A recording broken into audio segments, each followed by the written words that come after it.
మన ప్రభు అయిన యేసుక్రీస్తు ప్రేమగల నామంలో మీ అందరికీ హృదయపూర్వక శుభాలు తెలియజేస్తూ ఈరోజు దేవుడిస్తున్న నూతన కృప వాగ్దాన కార్యక్రమానికి ప్రేమతో ఆహ్వానిస్తూ ఉన్నాం. మీరు దేవుని సన్నిధిలో ఏదైతే మనవి చేస్తూ ఉన్నారో ఆ మనవి, ఆ కోరిక ఏదైతే ఉందో అది దేవుని మూలముగా నిజం కాబోతూ ఉంది. అవునండి, మీ కోరికతో పాటు విశ్వాసము చాలా అవసరం. విశ్వాసాన్ని దేవుని దగ్గర వెల్లడి చేయటం ఎలాగో తెలిసి ఉండాలి. ఎలా? కీర్తనల పుస్తకంలో మనం చూస్తున్నట్లయితే 4వ వచనం 20వ అధ్యాయం, నీ కోరికను సిద్ధింపచేసి నీ ఆలోచన యావత్తును నేను సఫలపరచెదను. అవును ప్రియమైన సహోదరి సహోదరుడా, నీ కోరిక, నీ మనవి, నీ ప్రార్థన, నీ వాంఛ ఏదైతే ఉందో అది నిజం కాబోతోంది. దానిని దేవుడు అక్షరాల నెరవేర్చబోతూ ఉన్నాడు. ఆమేన్. విశ్వాసంతో పాటు దానిని ఎలా దేవుని దగ్గర వెల్లడి చేయాలో మనకు బాగా తెలిసి ఉండాలి.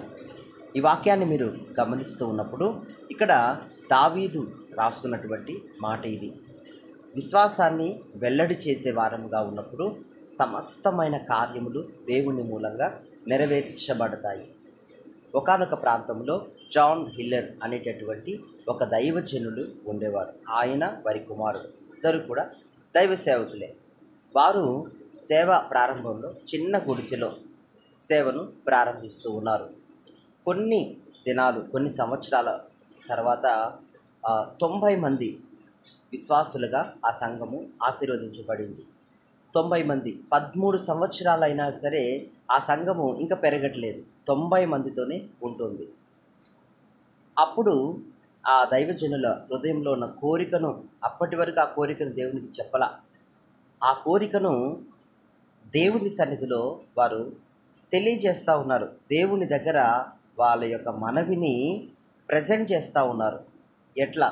ఒక గ్లోబును వారు ప్రార్థన గదిలో ఆ టేబుల్ మీద ఒక గ్లోబును ఉంచి ప్రతిరోజు వాటి మీద చేతులుంచి ప్రార్థన చేయడం స్టార్ట్ చేశారు. ఏమని ప్రార్థన చేస్తున్నారంటే, ప్రభువా, ప్రపంచవ్యాప్తంగా ఉన్న అన్ని భాషలు మాట్లాడేవారు నా సంఘంలో ఉండాలి. అంతేకాదు 90 మందే కాదు, లక్షల మందికి నేను వాక్యం చెప్పే వ్యక్తిగా ఉండాలి. నా వాయిస్ అన్ని దేశాలకు వినబడాలి. నేను అందరికీ తెలియాలి. అందరూ సంఘములోనూ నా వాక్యం వినాలి. బయట ఎలాగో సంఘములో కూడా అన్ని భాషలు మాట్లాడగలిగే ప్రపంచ ప్రజలు, దేవుని బిడ్డలు నా మందిరంలో ఉండాల అనని ప్రార్థన చేయడం స్టార్ట్ చేశారు. అట్లా ఒక రోజు కాదు, ఒక సంవత్సరం కాదు, కొన్ని సంవత్సరాలు ప్రతిరోజు అదే ప్రార్థన. గ్లోబ్ మీద చేతులు పెట్టి ప్రార్థన చేయటం, ప్రపంచ పట్టం మీద చేతులుంచి ప్రార్థన చేయటం, దేశాల మీద చేతులు పెట్టి పేరు చెప్పి ప్రార్థన చేయటం, భాషల పేర్లు చెప్పి ప్రార్థన చేయటం. అట్లా కొన్ని సంవత్సరాల తర్వాత దేవుడు వారి పట్ల ఉన్న కోరికను సఫలపరుస్తాడు. ఎట్లా అంటే, ఒక కాన్ఫరెన్స్ని వారు ఏర్పాటు చేస్తారు. ఆ కాన్ఫరెన్స్ ఏర్పాటు చేయటాన్ని బట్టి వారు ముందుగానే టీవీ మినిస్ట్రీలో ఉంటూ ప్రతిరోజు వాక్యాన్ని పంపే అనుభవం ఉంది కాబట్టి అక్కడున్న దైవజనుడు ప్రార్థన చేసిన తర్వాత దేవుని నుండి సఫలాన్ని పొందుకుంటాడు. ఒక కాన్ఫరెన్స్ని ఏర్పాటు చేస్తాడు.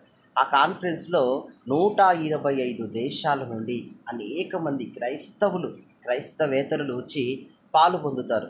అక్కడ వారు చెప్పిన ప్రసంగము, మెసేజ్ అన్ని భాషల్లో తర్జుమా అవుతుంది. అట్లా అనేకులకు దీవెనకరంగా, ఆశీర్వాదకరంగా ఆ దైవజనుడు ప్రపంచానికి రీచ్ అవుతాడు. అతని సేవ తెలియజేయబడుతుంది. అంతేకాదు, ప్రస్తుతం వారి సంఘములో ప్రపంచము నుండి అనేక దేశాల వారు విశ్వాసులుగా, దేవుని బిడ్డలుగా ప్రతి ఆదివారం అక్కడ పాలు పొందుతున్నారు. ఈ మాటలు వింటున్న ప్రియా సహోదరి సహోదరుడా, యవ్వన బిడ్డ, దేవుడు నీతో మాట్లాడుతున్నాడు ఈ వీడియో ద్వారా. నీ కోరిక ఏమయ్యింది? వ్యర్థమైనవన్నీ కోరవద్దు.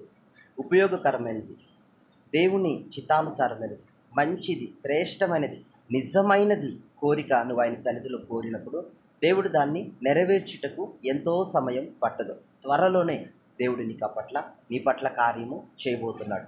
ఒక బైక్ నీకు కావాలనుకో, ఫర్ ఎగ్జాంపుల్ నీకు ఒక బైక్ కావాలనుకో, ఆ బైక్కి ఒక కీ చైన్ పెట్టుకొని ఏ మోడల్, ఏ కలర్ కావాలో, ఎలా ఉండాలో అది దేవునికి ఎక్స్ప్లెయిన్ చేస్తూ చెప్తూ ఇటువంటిది కావాలి ప్రభా అని నువ్వు ప్రార్థన చేయగా త్వరలో నీ విశ్వాసం దేవుని దగ్గర నువ్వు వెల్లడి చేస్తున్నది మనుషుల దగ్గర కాదు, ఏ మనుషుల దగ్గర ఇది కాదు, దేవుని దగ్గర మాత్రమే మీరు వ్యక్తిగతంగా వెల్లడిపరచుట ద్వారా దేవుడు మీ ఆశను, మీ కోరికను సఫలపరిచే దేవుడుగా ఉంటున్నాడు. ఒకవేళ మీకు పిల్లలు లేకపోతే మీ హాల్లో పిల్లల బొమ్మలు కొనుక్కొని అక్కడ మీరు అన్నీ అట్లా పెట్టి రోజు మీరు ప్రార్థన చేయాలి. ఏమని?